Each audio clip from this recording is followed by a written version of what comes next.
Hi hello welcome back to my YouTube channel. ಇವತ್ತು ಗುರುವಾರ, ಇವತ್ತು ರಾಯರ ವರ್ಧಂತಿ ಇದೆ. ಹಾಗಾಗಿ ನಾನು ಹಿಂದಿನ ದಿನ ರಾತ್ರಿನೇ ದೇವ್ರ ಮನೆಯೆಲ್ಲನೂ ಕ್ಲೀನ್ ಮಾಡಿಕೊಂಡು ದೇವ್ರ ಮನೆಯಲ್ಲಿ ಅಲ್ಲಿ ಇರುವಂಥ ಪಾತ್ರೆಗಳನ್ನೆಲ್ಲನೂ ಇವತ್ತೇ ನೈಟೇ ವಾಶ್ ಮಾಡಿ ಎತ್ತಿಟ್ಕೋತಾ ಇದ್ದೆ. ಸೊ ಹಾಗಾಗಿ ಅಲ್ಲಿರುವಂಥ ಎಲ್ಲ ಸ್ಟೀಲ್ ಪಾತ್ರೆ ಮತ್ತು ತಾಮ್ರದ್ದು, ಹಿತ್ತಾಳೆದು, ಹಾಗೆ ಬೆಳ್ಳಿ ಪಾತ್ರೆ ಇದನ್ನೆಲ್ಲ ತೊಗೊಂಡು ಬಂದು ನಾನಿಲ್ಲಿ ವಾಶ್ ಮಾಡಿ ಎತ್ತಿಟ್ಕೋತಾ ಇದ್ದೀನಿ. ಯೂಶ್ವಲ್ ಆಗಿ ನಾನು ಗುರುವಾರ ಹೊತ್ತು ವಾರ ಮಾಡ್ಕೋತೀನಿ. ಅದರಲ್ಲೂ ಈ ಸಲ ಏನಂದರೆ ರಾಯರ ವರ್ಧಂತಿ ಇದೆ, ಅಂದರೆ ರಾಯರ ಹುಟ್ಟು ಹಬ್ಬ ಇದೆ. ಹಾಗಾಗಿ ಒಂಥರ ಎಕ್ಸ್ಟ್ರಾ ಖುಷಿ ಅಂತಲೇ ಹೇಳ್ಬೋದು. ನಾನು ಹಾಗಾಗಿ ರಾತ್ರಿನೇ ಎಲ್ಲನೂ ಕ್ಲೀನ್ ಮಾಡಿಕೊಂಡು ಬೆಳಗ್ಗೆ ಬೇಗನೆ ಇದ್ದು ಪೂಜೆ ಮಾಡ್ಕೊಳ್ಳೋಣ ಅಂಥೇಳಿ ನೈಟೇನೆಲ್ಲನೂ ತೊಳೆದು ಎತ್ತಿಟ್ಕೋತಾ ಇದ್ದೆ.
ಬೆಳಗ್ಗೆ ನಾನು ಎದ್ದಾಗ ಒಂದು 5:45 ಆವಾಗ ಎದ್ಬಿಟ್ಟು ಹೋಗಿ ಸ್ವಲ್ಪ ಫ್ರೆಶ್ ಅಪ್ ಎಲ್ಲ ಆಗಿ ಹೊರಗೆಲ್ಲ ಕ್ಲೀನ್ ಮಾಡ್ಕೊಂಡು ಬರೋಣ ಅಂತ ಹೊರಡ್ತಾ ಇದೆ. ಹೊರಗೆ ಹೋದರೆ ಅಲ್ಲೇ ಸುಮಾರು ಒಂದು 20 ಮಿನಿಟ್ಸ್ ಆಗಿಬಿಡುತ್ತೆ. ಹೊರಗೆಲ್ಲ ಕಸ ಎಲ್ಲ ಗುಡಿಸಿ ಇಲ್ಲಿ ನೀರು ಹಾಕಿ ಬರುವಷ್ಟರಲ್ಲಿ, ರಂಗೋಲಿ ಎಲ್ಲ ಹಾಕಿ ಬರುವಷ್ಟರಲ್ಲಿ. ಸೊ ನೋಡಿ, ಇನ್ನೂ ಸ್ವಲ್ಪ ಕತ್ಲೇನೇ ಇದೆ. ಹೊರಗಡೆ ಎಲ್ಲ ಕ್ಲೀನ್ ಮಾಡಿನೂ ಆಗಿತ್ತು. ಹಾಗೆ ಬಾಗಿಲಿಗೆ ಸ್ವಲ್ಪ ರಂಗೋಲಿನ ಕೂಡ ಹಾಕೋತಾ ಇದೆ.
ಇವತ್ತು ಅಂದರೆ ದಿನಾಂಕ 6ನೇ ತಾರೀಕರಂದು ರಾಯರ ವರ್ಧಂತಿ ಮಹೋತ್ಸವ ಇದೆ. ಅಂದರೆ ರಾಯರ ಹುಟ್ಟುಹಬ್ಬ. ಪ್ರತಿ ವರ್ಷ ಮಾರ್ಚ್ 6ರಂದು ಶ್ರೀ ಗುರು ರಾಘವೇಂದ್ರ ಸ್ವಾಮಿಗಳ ವರ್ಧಂತಿಯನ್ನು ಆಚರಿಸಲಾಗುತ್ತದೆ. ಕರ್ನಾಟಕ, ತೆಲಂಗಾಣ ಹಾಗೆಯೇ ಆಂಧ್ರ ಪ್ರದೇಶದಲ್ಲಿ ಅನುಸರಿಸುವ ಈ ಸಾಂಪ್ರದಾಯಿಕ ಕ್ಯಾಲೆಂಡರ್ ಪ್ರಕಾರ ಪಾಲ್ಗುಣ ಮಾಸದ ಶುಕ್ಲ ಪಕ್ಷದ 7ನೇ ದಿನದಂದು ಶ್ರೀ ರಾಯರ ವರ್ಧಂತಿಯನ್ನು ಆಚರಿಸಲಾಗುತ್ತದೆ. ವೈಷ್ಣವ ಧರ್ಮವನ್ನು ಪ್ರತಿಪಾದಿಸಿದ ರಾಯರು ಮಧ್ವಾಚಾರ್ಯರ ದ್ವೈತ ತತ್ವವನ್ನು ಜನಪ್ರಿಯಗೊಳಿಸಿದ್ದರು. ಕರ್ನಾಟಕ ಹಾಗೆ ತೆಲುಗು ಭಾಷಿಕ ರಾಜ್ಯಗಳಲ್ಲಿ ಹೆಚ್ಚಿನ ಭಕ್ತರನ್ನು ಹೊಂದಿದ್ದಾರೆ. ಜಗತ್ತಿನ ಮೂಲೆ ಮೂಲೆಯಲ್ಲಿರುವ ಭಕ್ತರು ಕೂಡ ಇಂದು ರಾಯರ ಜಯಂತಿಯನ್ನು ಆಚರಿಸುತ್ತಾರೆ.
ಪೂಜೆಗೆ ಎಲ್ಲ ರೆಡಿ ಮಾಡ್ಕೊಂಡಿದ್ದಾಗಿತ್ತು. ಹಾಗೆಯೇ ಸ್ವಲ್ಪ ನೈವೇದ್ಯಕ್ಕೆ ಅಂತ ಹೇಳಿ ಹಯಗ್ರೀವ ಮಾಡ್ಕೊಳ್ಳೋಣ ಅಂತ ಒಂದು ಕುಕ್ಕರ್ಗೆ ಸ್ವಲ್ಪ ಕಡಲೆಬೇಳೆನ ಹಾಕಿ ನೀಟಾಗಿ ವಾಶ್ ಮಾಡಿಕೊಂಡು ಅದಕ್ಕೆ ಒಂದು ಗ್ಲಾಸ್ ನೀರನ್ನು ಹಾಕಿಬಿಟ್ಟು ಒಂದು 5ರಿಂದ 6 ವಿಜಲ್ನ ಹಾಕಿಸ್ಕೊಂಡೆ.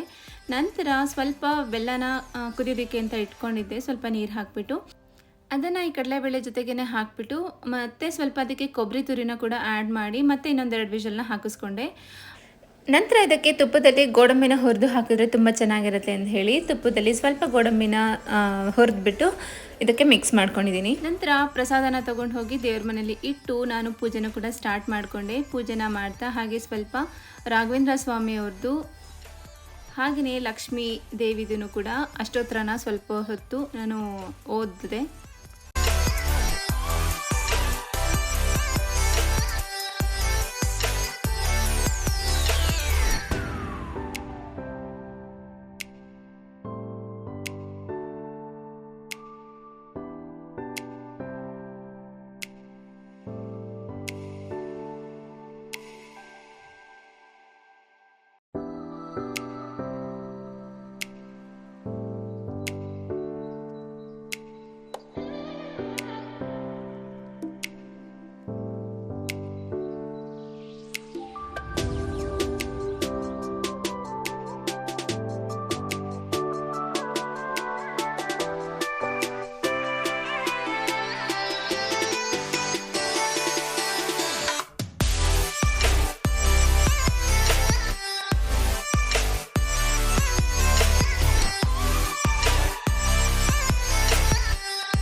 ಮನೆಯಲ್ಲಿ ಪೂಜೆ ಎಲ್ಲನೂ ಮುಗಿಸ್ಕೊಂಡು ಇವಾಗ ರಾಯರ ಮಠಕ್ಕೆ ಅಂತ ಹೊರಡ್ತಾ ಇದ್ವಿ. ನಾನು ಹಾಗೆ ನನ್ನ ಮಗಳು ಇಬ್ಬರೂ ಕೂಡ ಮಠಕ್ಕೆ ಹೋಗ್ತಾ ಇದ್ವಿ.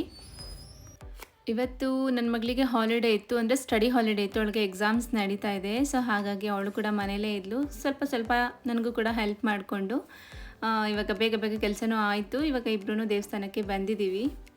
ಇನ್ನು 8:15 ಆಗಿರೋದು ಅಷ್ಟೇ. ನೋಡಿ ಎಷ್ಟು ಜನ ಇದ್ದಾರೆ ಅಂತ. ಇವಾಗ ಇನ್ನು ಪೂಜೆ ಸ್ವಲ್ಪ ಆಗ್ತಾಯಿತ್ತು. ಅರೇಂಜ್ಮೆಂಟ್ಸ್ ಕೂಡ ಇನ್ನೂ ಆಗಿರಲಿಲ್ಲ. ಇವಾಗಿನ ಹೂವಿನ ಅಲಂಕಾರ ಮಾಡ್ತಾಯಿದ್ರು. ಸೊ ಆದರೂ ಕೂಡ ಸಿಕ್ಕಾಪಟ್ಟೆ ಜನ ಇದ್ದರು. ನಾನು ನೋಡೋಣ ಸಂಜೆ ಇನ್ನೊಂದ್ಸಲ ಆದರೆ ಬಂದು ಹೋಗೋಣ ಅಂತ ಅಂದ್ಕೊಂಡು ಪೂಜೆ ಎಲ್ಲ ಮುಗಿಸ್ಕೊಂಡು ಮತ್ತೆ ಮನೆಗೆ ಬಂದೆ.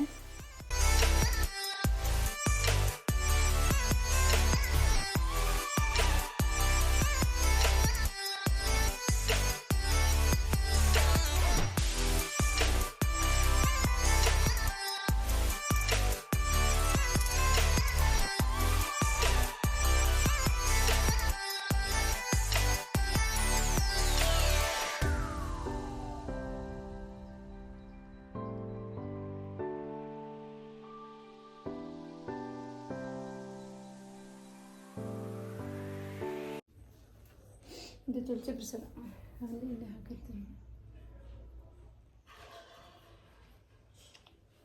ನಾನು ಮುಟ್ಸ್ಲಾ? ನಾನು ಹಾಗೆ ಮುಟ್ಕೋತೀನಿ.